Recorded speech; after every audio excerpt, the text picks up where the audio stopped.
Jadi saat ini ada 70 negara terikat dengan obor. One Belt, One Road. Semua di belt diikat dengan satu, roadnya ke Beijing semua. Jadi cara dia memprinting yuan adalah berbasis project di negara orang. Saya ulangi lagi ya. IMF memprinting money dolarnya menggunakan project di negara lain, dan itu sekarang ditiru oleh obor One Belt One Road-nya dia. Jadi negara-negara 70 negara, ada Pakistan, ada Sri Lanka, Papua Nugini. Mungkin 60% portfolionya diambil oleh obor tadi. Jadi dia ngeprint yuan berbasis project di negara lain gitu ya. Nah, apa yang Amerika lakukan adalah Amerika mau melakukan deoborisasi. Jadi dia mau cara membuat miskinnya project obor itu adalah deoborisasi. Jadi kalau Trump menang, menurut saya Cina lewat. Tapi Trump ini compang-camping sekarang karena globalis cabal. Si kaum Bilderberg sangat benci sama Amerika karena globalis cabal itu sudah kawin sama Partai Komunis Cina, sehingga seluruh proyek globalis semua ada di Cina. Jadi sekali lagi, ini menarik nih. Cina pasang badan sebagai underlaying, sebagai pondasi dari seluruh globalis cabal. Cina bermain karena globalis senang sama negara otoriter. Dia nggak senang sama negara demokrasi. Otoriter kan one man, suara pemimpin langsung diikuti suara rakyat. Rakyat nggak mau disikat rakyatnya gitu ya. Itu anti demokrasi gitu. Nah, globalis cabal ini anti kemanusiaan. Mereka mendukung aborsi, mereka mendukung LGBT gitu ya. Sementara itu bukan portfolionya Bosman. Portfolionya Bosman adalah kita mendukung light, kita anti aborsi, orang aborsi kita nggak boleh, kita nggak mendukung LGBT dan lain sebagainya. Dan ini mau clear, saya mau katakan. Jadi sekali lagi, Indonesia harusnya bagaimana gitu ya. Saran saya, Indonesia adalah tidak ke Amerika, tidak ke Cina, tapi bukan netral. Sekali lagi, ini harus diingat nih. Netral itu artinya nggak ada posisi. Kita harus ambil posisi. Jadi saya berharap Indonesia ke depan memanfaatkan konflik kisruh ini. Saya udah pernah cerita tentang choke point. Sekarang kita nggak bicara itu. Kita ada lagi untuk menyelesaikan masalah itu adalah, nah ini. Jadi sahabat semua, kira-kira 2 minggu yang lalu saya membuat video yang ternyata sangat menggemparkan karena video itu adalah The Secret Meeting That Changed Indonesia. Di mana saya terinspirasi dengan peristiwa tahun 89, di mana ada The Secret Meeting That Changed China, di mana China merubah center of gravitatis atau pusatnya dari menjadi independen,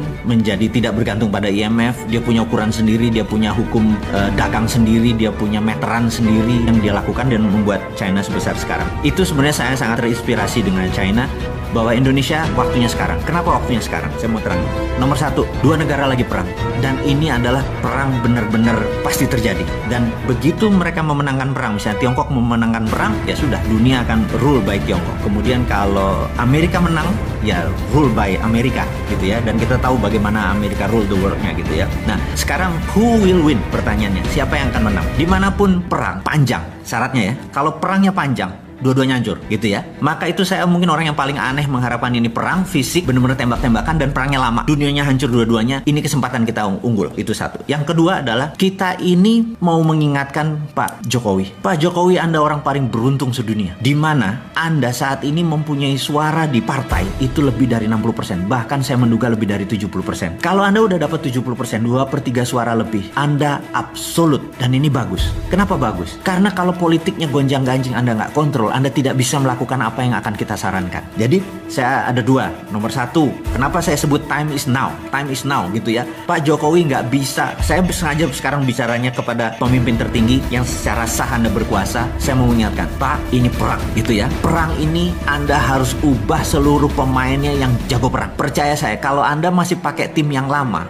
bukan tidak dipakai, tapi Anda harus punya tim cadangan baru yang untuk menggunakannya. Jadi gini Pak Jokowi, Anda punya kekuasaan sangat absolut dan itu luar biasa. Di negara demokrasi Anda dapat 2/3 suara atau lebih. Ini momennya, itu satu. Kedua, tadi negara besar lagi perang, yaitu China sama Amerika lagi perang. Karena perang besar ini terjadi, mereka sebenarnya fokusnya di negara masing-masing. Mereka nggak fokus sama Indonesia. Ditambah lagi, China sekarang ada hujan yang hampir 30 hari. Begitu salah satu dam besar jebol, China dipukul dari dalam. Dan Amerika ada COVID di dalam negerinya, gitu ya. Jadi dalam negeri masing-masing bermasalah nih, gitu. Kemudian luar negerinya mereka perang. Mereka nggak mungkin mikir tentang Indonesia. Percaya saya, mau itu mindahin pabrik ke Indonesia apa segala macam, itu nggak gitu-gitu amat. Swasta doang, itu bukan negara gitu ya. Kemudian Anda punya kekuasaan yang bisa Anda drive ke kiri semua, ke kanan semua gitu ya. Kemudian ada hal yang menarik Pak Presiden yang terhormat, Anda menerbitkan surat bahwa saat ini negara dalam keadaan darurat COVID gitu ya. Dengan undang-undang, saya lupa Perpu atau Perpres ini ya, bencana nasional ini, Anda bisa lead negara ini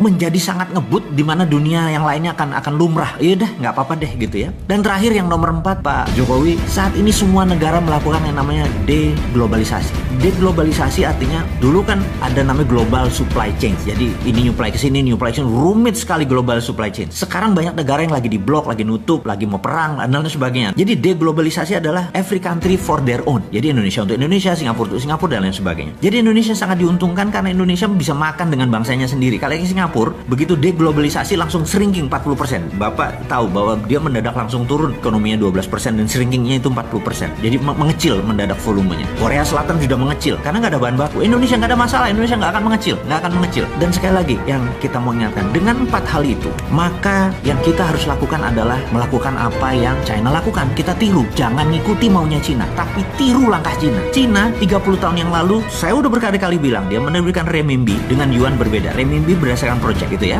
Apa yang harus kita lakukan sekarang? Dia tidak lagi menciptakan printing money fisik karena itu zaman dulu. Sekarang sudah ada blockchain. Blockchain ini kita bisa printing yang namanya e-renminbi. Ini kalau kita Cina. Dia sudah melakukan e-renminbi. Mulai Mei dia melakukan e-renminbi dan puncaknya 2021 dia akan melakukan e-renminbi menggunakan digital currency berbasis blockchain. Apa yang kita lakukan? Kita juga sama. Gunakan e-rupiah untuk membangun ekonomi Indonesia seperti halnya e-renminbi. Sama persis copy paste dan Anda nggak usah ragu-ragu Pak. FGD mikir dulu INA itu Pak. Saat ini kalau mau menggunakan cara pemikiran bos-bos kita, pejabat-pejabat kita yang masih dengan cara Keynesian, masih dengan cara ini nanti inflasi segala macam, di digital blockchain nggak bisa korupsi. Orang datanya kita tahu kan, trusted open ledger gitu ya. Jadi cara bantunya kemana? Ke UKM industri nomor 1, UKM yang trading nomor 2 tapi trading lokal, jangan ada import dan ekspor. Jadi UKM kalau mereka misalnya perlu duit 1 miliar gitu ya, mereka punya jaminan katakanlah project aset, mereka bisa kita valuasi kok aset mereka 500 juta gitu ya, kasih 300% Pak, bukan kayak kredit bank sekarang punya 1 miliar keluarin cuma 70%, punya 1 miliar keluarin 3 kali lipat. Rupiah tadi adalah Anda cuma digital, nggak perlu ngeprint, nggak usah ngabisin kertas, langsung pindah dan infrastrukturnya udah ada, sudah ada OVO, sudah ada GoPay, sudah ada Dinaran. Anda udah ada pakai Dinaran, tinggal distribusi aja, tinggal mau 3 miliar tadi untuk sektor produksi, pokoknya 5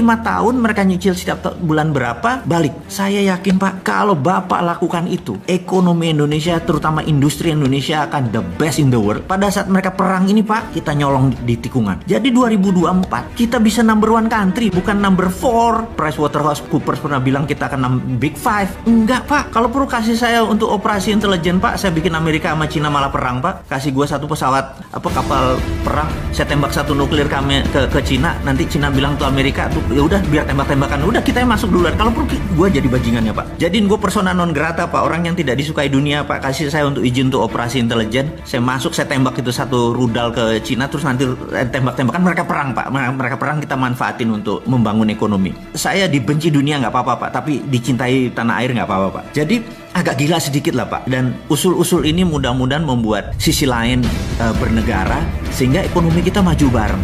Jadi dulu Pak, di tahun 45 ini saya ngomong sengaja kepada pemimpin dan pejabat negara lainnya, Bapak Ibu, mungkin ada yang Ibu, di tahun 45 kita merdeka karena common sorrow, menderita bersama gitu ya. Sekarang ini ada yang seneng, ada yang susah. Jadi sekarang kita nggak kompak. Jadi cara untuk membuat bangsa kita ini kompak, 1 Pak, cepet-cepet buat common happiness Pak, cepet-cepet buat seneng bareng. Jangan susah bareng Pak, kita udah capek tahun 45 aja kita susahnya.